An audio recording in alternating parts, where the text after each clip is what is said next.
What's up, everyone? Welcome back to another review, and this time we're taking a look at the HBO Max original movie Salem's Lot, written and directed by Gary Doberman.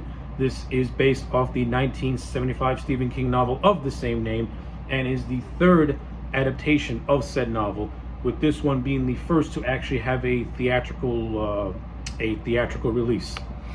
So how do I feel about the 2024 Salem's Lot movie? I think it was okay. I thought this was a decent adaptation of the Salem's Lot novel. Unfortunately, I've never really read the Salem's Lot novel, but after reading the brief synopsis about it and also seeing the Tobe Hooper movie multiple times, I can say that I will not put this movie on the same level as the Tobe Hooper original, because I think that movie is much better, just in terms of just some technical stuff. I do give Gary Doberman credit for trying to make this movie his own, but at the same time paying tribute to Tobe Hooper. It's clear as day that when you watch the Tobe Hooper movie and this one back to back, Gary Doberman took a lot of inspiration from that Tobe Hooper movie, and rightfully so, because it's Tobe fucking Hooper. But I'm going to do my best to judge the 2024 adaptation on its own merits, because I do think it does have some good stuff in it. So I'm gonna do my best to illustrate my positives and my negatives. As usual, everything is going to be weaving in and out of each other as I talk about the film. So let's just get right into it. Positive number one, I think the cast in this movie is stronger than that of the Tobe Hooper movie, though it does have some faults in it. And it's not because the actors are bad, it's because I just think some of the performances just don't stand out the same way it did in the TV adaptation. But performances that did stand out to me, Louis Pullman as Ben Mears, who was our lead character. I think that Louis Pullman is a much better version of Ben Mears than David Soul, and that's not taking anything away from David Soul, because I think he's actually really solid in the Tobe Hooper movie. But I just think Louis Pullman is a much stronger actor, and to me, Pullman has a lot of screen presence, and I actually think that Pullman gave this version of Ben Mears some charisma. I like a lot of the interactions he has with the characters. I think his romance with Susan Norton is much better fleshed out in this movie than it was in the TV adaptation. That's just my personal thoughts on that. And I like how in this version of Ben Mears is put in situations where he's meant to be vulnerable. Louis Pullman does it in a way where I can buy it. Not to say David Soul didn't have some of those moments, but there were certain moments where in that movie where I think David Soul's acting could be a little bit stiff, and this one Pullman felt more looser to me.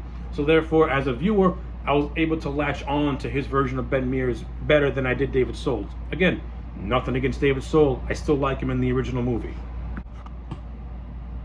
Mackenzie Lee, who played Susan, again, I thought she was better than Bonnie Belinda. Again, I thought Bonnie Belinda was good, but I don't think her and Soul had good on-screen chemistry. Their chemistry fell flat to me in that original movie. In this one, more natural. Mainly not only because acting has evolved since 1979. I just think that Gary Doberman had a much better presence on how to let these actors and let these characters just flow a little better. And a lot of their scenes, I like them. They got a nice chemistry with one another, and the best showcase of this is where they're at a movie drive-in just talking, and and Susan gives Ben a little bit of a history of the town and the inhabitants, and I like it because she pretty much tells Ben every person's little backstory, and you get a sense of who Susan is, and you get a sense of her relationship with Ben, so it's good. Especially when you get towards the end, and when Susan turns into a vampire like she does in the original novel and the TV adaptation. I actually feel it in this one, because you can see the hesitance that Ben has to want to kill Susan, because to him, Susan is still in there. He just wants to save her. He doesn't want to accept the fact that she's gone. And I like it. It adds a lot to their relationship and to their characters as a whole. And also, you got a nice round out cast in this movie. You got Spencer Treat Clark, who plays Mike Ryerson. He takes the role of Mike Ryerson, which was originally played by the grossly underrated Jeffrey Lewis in the 1978-9 movie. I actually think both their performances are comparable to one another. I don't really see much difference between the two. If anything, I think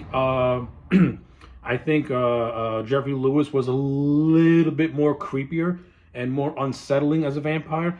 And I think Spencer Treat Clark more or less came across as a generic person when he comes into a vampire. Like, I don't really get a lot of creepy value out of him. I mean, he does have a cool scene with one of the characters when they're in this farmhouse.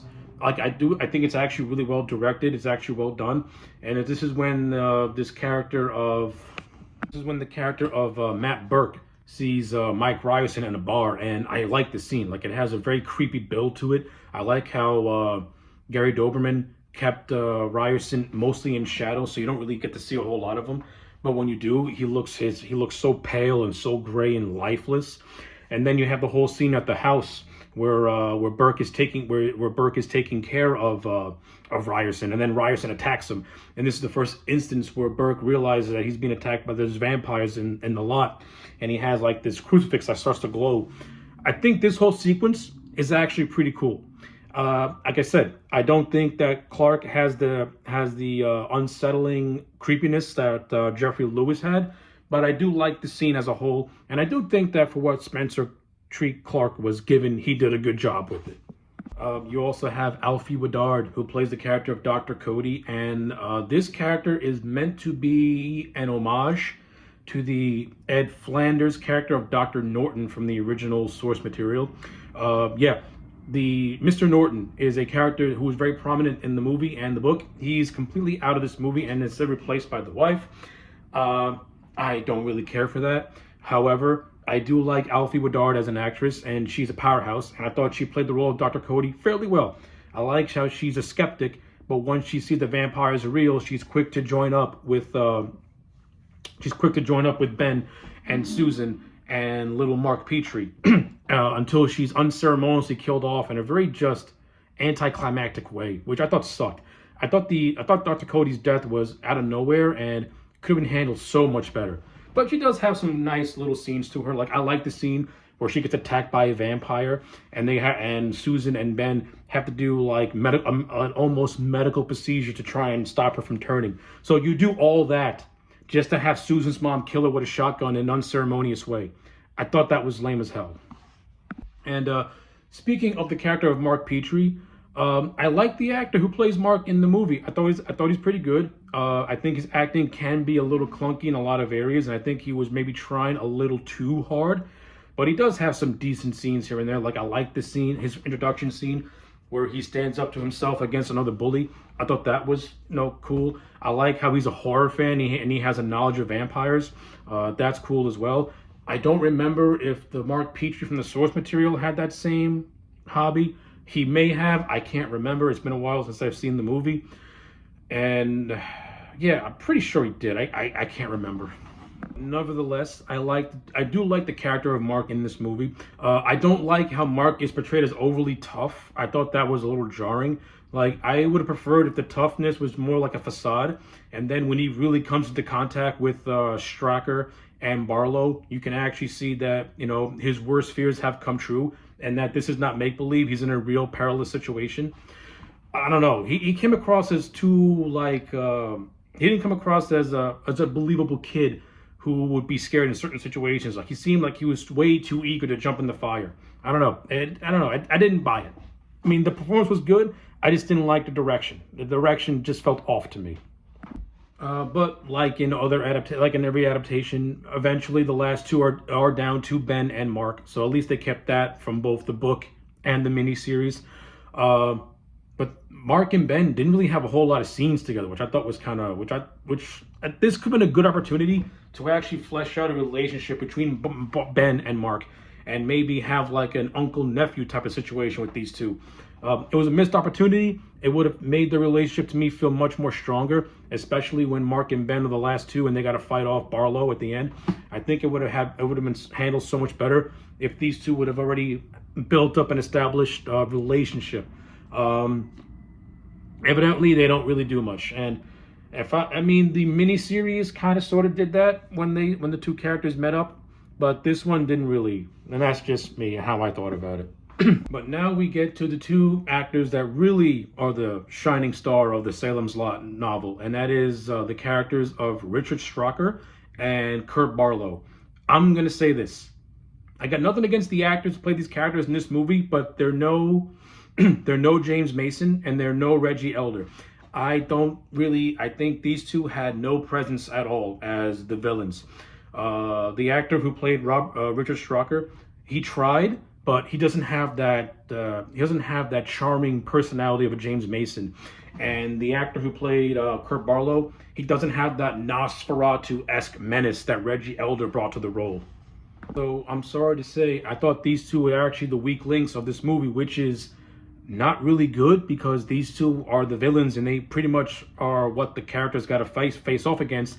Number one, Mark kills Straka in a very just anticlimactic way when Straka should have been built up much more, only for Barlow to have Susan's mom be his new servant. So really, we kill Straka for the mom. That was kind of lame, and I didn't really care for that.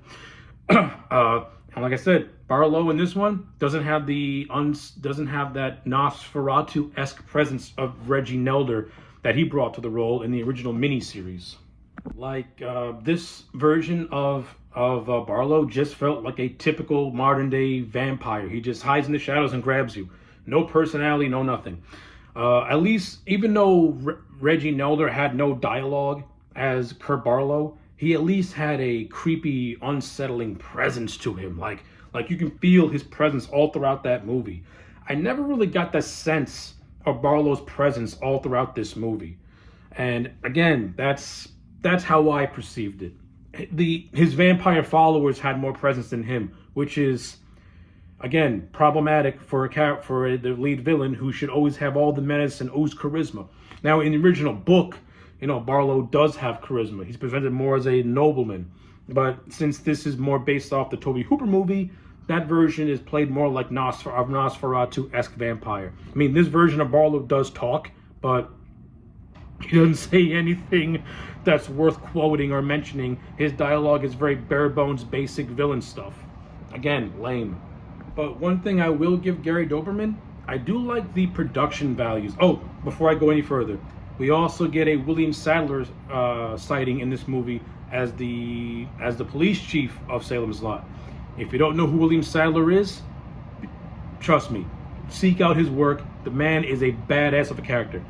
Just watch Demon Knight. William Sadler kills it in Demon Knight. Such a fun fucking movie. But yeah, it's cool to see William Sadler in this movie. His character gets killed off at the end, but he doesn't really do much anyway. But just the fact that he's in it is all cool with me. And you also have a priest character by the name of Father Callahan, who's more presented like an alcoholic. They could have done so much more with this character, but I don't think they really scratched the surface. I don't think they scratched the surface as to what they could have done with Callahan as a priest who's using alcohol, who is using an alcoholic substance because he's losing his faith. I think he could have had a cool story where he slowly starts to regain his faith when he sees that the town of Salem's Lot is being overrun by vampires, and he could have had a cool redemption moment where he sacrifices himself. Instead, none of that what I mentioned really happens. He just gets killed off after Barlow invades the house of Mark, kills his parents, and kills the priest, and that's about it. And Barlow says that the priest is not a man of God because he lost his faith. Kind of underwhelming for a character who had more potential. Okay, and now we can talk about the production stuff. Now, while I think the original 1978 miniseries has a very cool, spooky, creepy atmosphere, and I admire Gary Doberman for trying to mimic that atmosphere with this movie. Like, this movie does have that spooky, creepy feeling to it. I mean, not to the extent of the Tobe Hooper movie, because his version has some nightmare fuel scenes, especially when that little kid is floating in the window. This movie does recreate that, but doesn't have the atmosphere that Tobe Hooper brought to it. Like, this version feels lame, while the Hooper version is fucking A+. But I do like Gary Doberman's directing. I do like the cinematography. The cinematography looks great. I like how this movie takes place in the same year that the book was published, 1975. So this has a very just mid-70s aesthetic and feel to it, which I can appreciate. And I also didn't mind the old Marston house. Now, in the Tobe Hooper movie, it looks extremely creepy. In this version, it looks like the Psycho house. Again, I don't hate it, but it's not as cool as it is in the original version, where it looks unsettling. And we also get a history to the Marston house. as how the original owner killed his wife and then hung himself. But the book adds more context because Marston was actually in contact with Barlow. That's all from the novel. Now, but instead, I think in both versions, the Marston house is portrayed as this unsettling, creepy force, in which it is. And in both versions, the house is utilized in the best way possible. So I don't really have a whole lot of negative to say about that. I mean, I just think it's amusing that they chose to make the house look like the Psycho house and not like the creepy mansion that it is in the Hooper original. I mean, I would have stuck to what worked and not try to do an Easter egg. That's just my opinion. I think Gary Doberman's directing in certain scenes can be really, really good. And then there are certain scenes where he's just directing an atypical vampire scene that doesn't really have a whole lot of suspense to it. Like, it feels like something you've seen 1,000 times. And he kind of throws away atmosphere and suspense for just a quick bang. And that can get kind of great. That can get kind of annoying, especially when you had a great scene with Ryerson and Burke from the bar and then the house, especially when Burke realizes that Ryerson is a vampire. And I'm not gonna lie, I do like the scene where the vampires attack Ben as he's running back to a church, only for Ben to kill Mike. I thought that scene was actually well done too. And I actually like the parts of the climax where the sun's going down, like the sun is setting, and Mark, Dr. Cody, and Ben are at the drive-in movie theater where Ben and Susan had their first date. And this is where Dr. Cody gets killed off in a very unceremonious way. But the reason why I like parts of it is because I like how Ben is hesitant to kill Susan, still believing that there's something that he can save her. And then it leads to a climactic fight between these two, which felt more like a final battle than the stuff with Barlow, to be honest with you.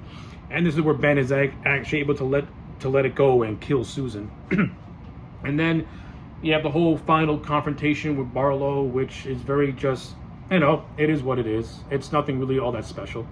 It's basically Barlow attacks Mark and then Ben stakes him and that's pretty much how Barlow was killed off in the movie. I kind of like the idea of the whole town being under Barlow's influence and everyone being turned into a vampire. That's an idea that the third act kind of ran with, but I don't think it really got too much out of it, which I thought was a letdown, because it's a decent concept you could have gotten so much out of, but it just felt it felt undercooked to me. But yeah, that's basically my thoughts on the 2024 Salem's Lot movie. I didn't think it was all that bad. I thought it was actually pretty decent. It does have a lot of moments where it kind of drags its feet a little bit, and it can get a little bit boring and tedious to sit through. But you do have a lot of but the really well-directed moments are the best moments. And you do have all-around solid performances from everyone in the cast. Even though I didn't like the actors who played Stracker and Barlow, they're still decent for the material that they're given, though they don't have the screen presence that I wish they would have had. Yeah, but all in all, I think I'm going to give this movie a solid, I'm going to give it a 6 out of 10. I actually liked it more than I thought that I would. I wouldn't watch it again, but if you're curious on it, it's not a bad movie. It's far from the worst thing you'll ever seen. There's actually talent behind this, and it looks like people who made it actually gave a damn. So yeah, I think a 6 out of 10 is a good enough grade for the 2024 Salem's Lot movie. But yeah, those are my thoughts on the Salem's Lot 2024 movie. Let me know yours in the comment sections down below. Like the video and subscribe, and I'll check you back next time for more.